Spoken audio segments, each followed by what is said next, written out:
Hello everyone, welcome back to sleepy classes. और आज का प्रीवियस ईयर क्वेश्चन था 2018 से। Which of the following is are the possible consequences of heavy sand mining in river beds? First, decrease salinity in the river. Second, pollution of ground water. Third is lowering of the water table. तो select the correct answer using the code given below. तो इसका correct answer था obviously option number 2 या B, that is 2 and 3 only. वो इसलिए क्योंकि जब हम रिवर बेड से हम सैंड माइनिंग करते हैं, ठीक है, तो this is a river bed, ठीक है, और यहाँ से हम अपनी कर रहे हैं sand mining. This is a river के अपर पोर्शन और यहाँ हमारा सैंड है, ठीक है. अगर हम उसे माइन कर रहे हैं, सबसे पहले अगर हम बात करें पोल्यूशन ऑफ ग्राउंड वाटर की, ठीक है, तो जो सैंड है या फिर आसपास के बैंक वाला एरिया है वो होल्ड करके रखती है हमारे पास जितने भी पोल्यूटेंट्स होते हैं, क्योंकि एक हल्की सी हम देख रहे हैं कि लेयर बन गई है. तो पोल्यूटेंट्स क्योंकि हैवी भी हो सकते हैं, हैवी पोल्यूटेंट्स यहाँ पे सेटल डाउन हो जाते हैं, तो ये एज अ बैरियर हेल्प करती है और हमारे जो ग्राउंड वाटर है उसकी हम कह सकते हैं एक तरह से मेंटेन करके रखने में हेल्प करती है क्वालिटी को. बट अब जब उस लेयर को ही हम रिमूव कर देंगे तो हमारा पोल्यूशन जो है वो बढ़ जाएगा. तो स्टेटमेंट 2 हो गई correct. Lowering of water table, ये चीज़ भी बिल्कुल सही है. वो इसलिए क्योंकि सैंड की एक प्रॉपर्टी है कि ये मॉइस्चर को होल्ड करके रखती है और हेल्प करती है ग्राउंड वाटर को हमारे सीप करने में, या इस वाटर को जो वो होल्ड करके रख रही है ताकि वो सीप हो जाए हमारे ग्राउंड वाटर को जाके रिप्लेनिश करे.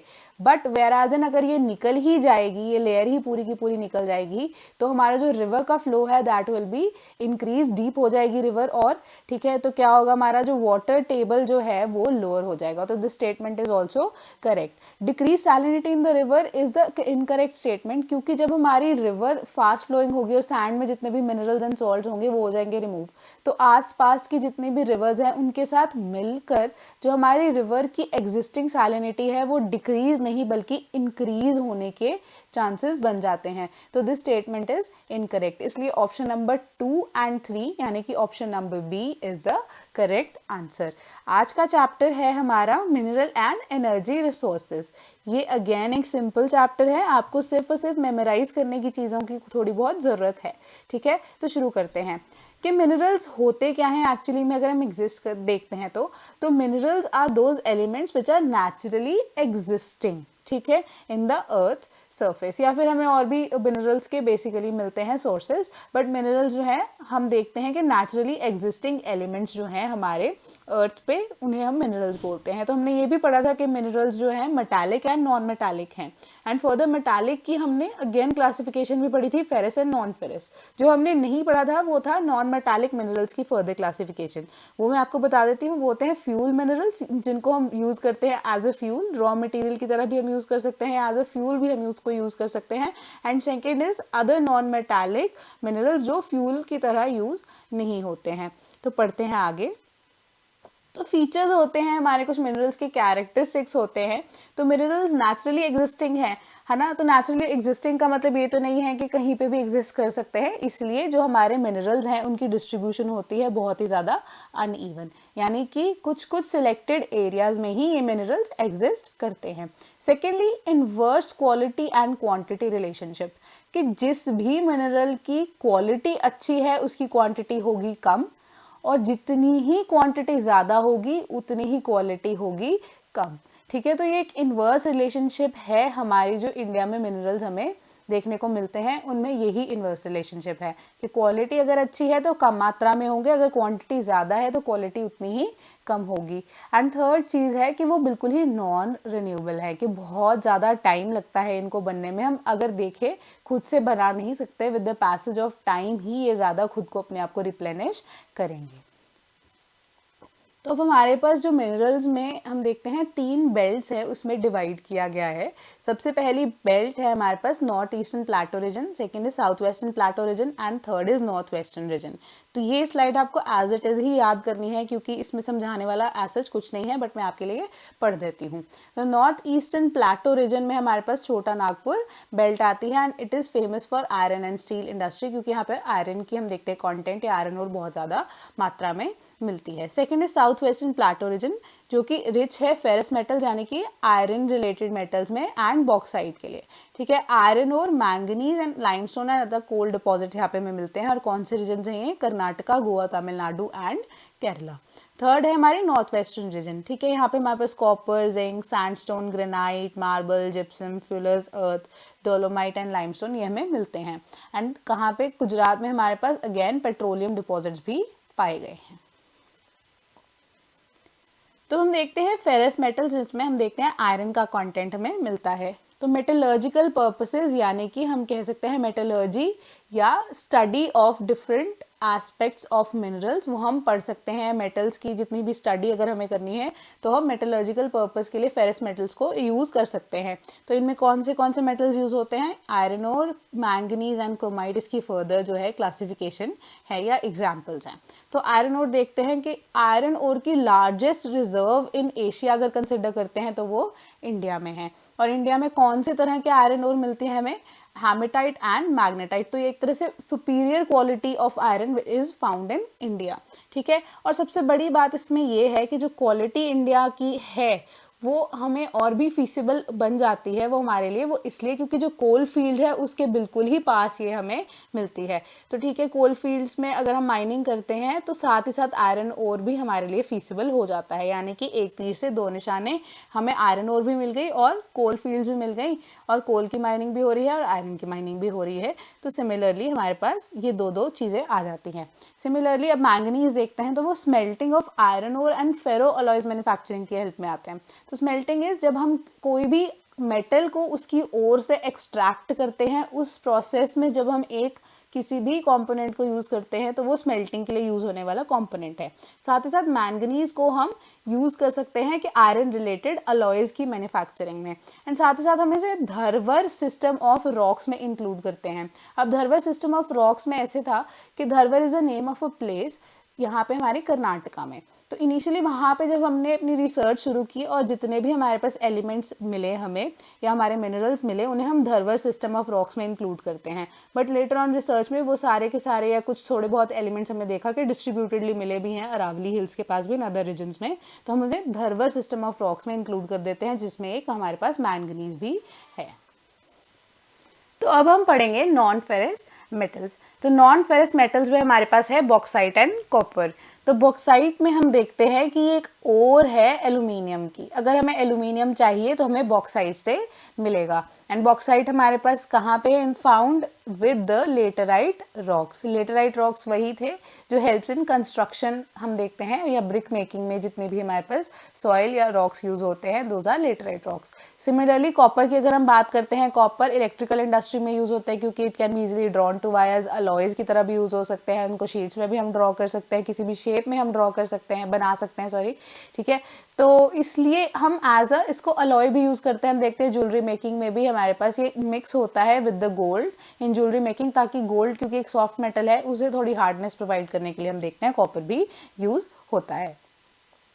तो नॉन मेटालिक मिनरल्स में हमारे पास एग्जाम्पल क्या है, जो यानी कि जो मेटल्स में नहीं हम जिनको गिनते हैं, those are mica, dolomite, limestone and phosphate. तो माइका को हम देखते हैं, माइका इज डक्टाइल यानी कि ड्रॉन टू शीट्स में बना सकते हैं and hence use in the electrical energy as well. ठीक है, तो हजारीबाग प्लेटो जो है वहाँ पे हमारे पास हाईएस्ट हम देखते हैं माइका हमें मिलता है इंडिया के अंदर। तो अब हम बात करेंगे एनर्जी की। तो एनर्जी अगेन हमारे पास रिसोर्स है कि हम कैसे यूज़ करें। अब कुछ हमें जब मेटल्स को एक्सट्रैक्ट करना है या अगर हमारी डे टू डे हम देखते हैं कि रिक्वायरमेंट रहती है इंडस्ट्री की, तो उसके हिसाब से हमारे पास कुछ एनर्जी रिसोर्सेज होना ज़रूरी है। तो इनको फर्दर हमने क्लासीफाई कर दिया है कन्वेंशनल रिसोर्सेज में और नॉन कन्वेंशनल रिसोर्सेज में। कन्वेंशनल रिसोर्सेज में अगेन के जो पुराने ज़माने की या जो अब तक हम देखते हैं कि जब तक हमारे पास नॉन कन्वेंशनल रिसोर्सेज नहीं आए थे तब तक हम जो यूज़ कर रहे थे उन रिसोर्सेज को एंटिल डेट भी कहीं ना कहीं यूज़ कर रहे हैं, उन रिसोर्सेज को हम कहते हैं कन्वेंशनल रिसोर्सेज। और जो अभी नए हमने एक्सप्लोर किए हैं कुछ ही टाइम पहले, those are non conventional resources. ठीक है, तो आइए देखते हैं क्या है ये। कन्वेंशनल रिसोर्सेज में हमारे पास सबसे पहले आता है कोल। ठीक है, कोल की हमारे पास अगेन मैंने आपको कहा था क्वालिटी क्वांटिटी रिलेशनशिप है हमारे पास।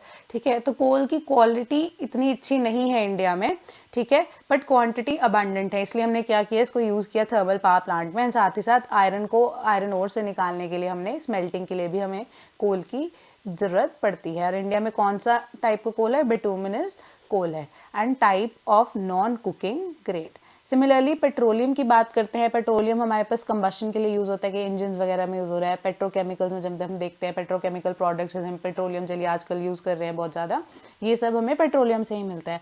Again oil and natural gas commission 1956 में फॉर्म हुआ था। उससे पहले पेट्रोलियम सिर्फ हमें दिग्बॉय से ही आ रहा था, जहाँ पे सिर्फ हमारे पास एक इकलौती रिफाइनरी थी 1956 से पहले। बट 1956 के बाद हमारे पास oil and natural gas commission बना, जिसके बाद फाइनली हमने और ज़्यादा पेट्रोलियम की रिसर्च करनी शुरू की और भी डिफरेंट एरियाज़ में हमारे को पेट्रोलियम मिलना शुरू हुआ।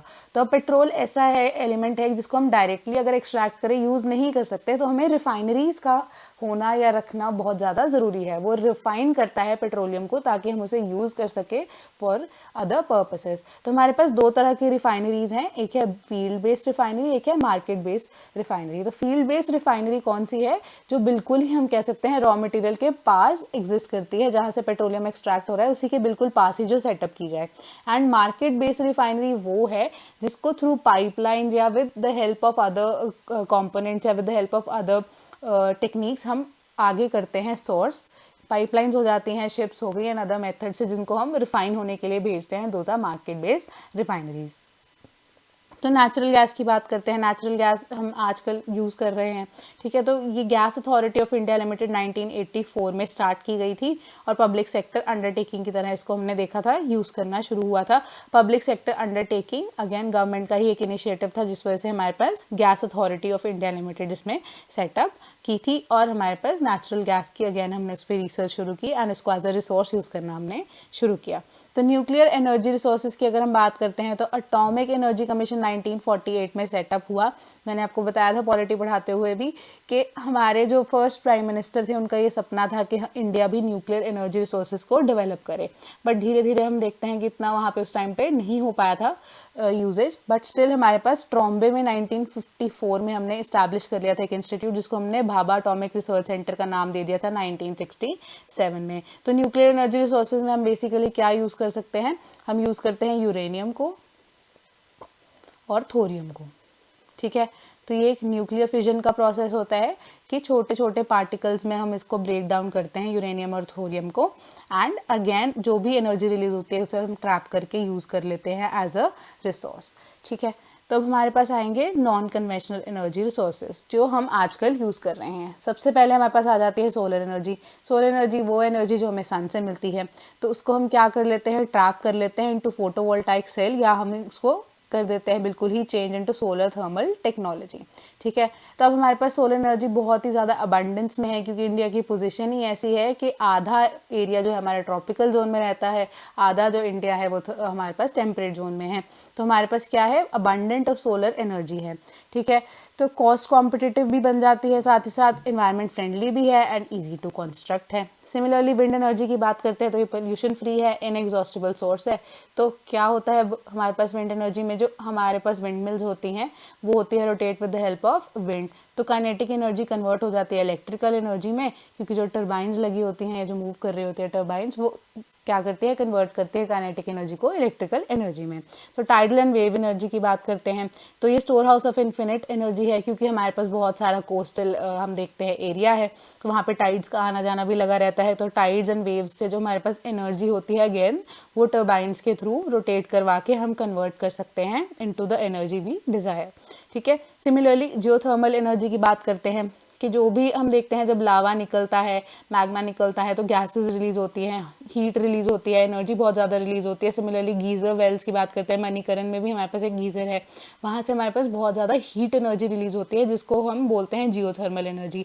अर्थ से निकलने वाली गर्म एनर्जी, ठीक है, उसको हम बोलते हैं जियोथर्मल एनर्जी। तो उस एनर्जी को हम ट्रैप करके अगेन यूज़ कर सकते हैं इनटू द, या कन्वर्ट कर सकते हैं into the energy we require. Similarly bio energy की बात करते हैं तो बायोलॉजिकल प्रोडक्ट्स, गोबर गैस प्लांट्स हमने सुने थे, ठीक है, इसको हम कन्वर्ट कर सकते हैं electrical heat and gas energy में।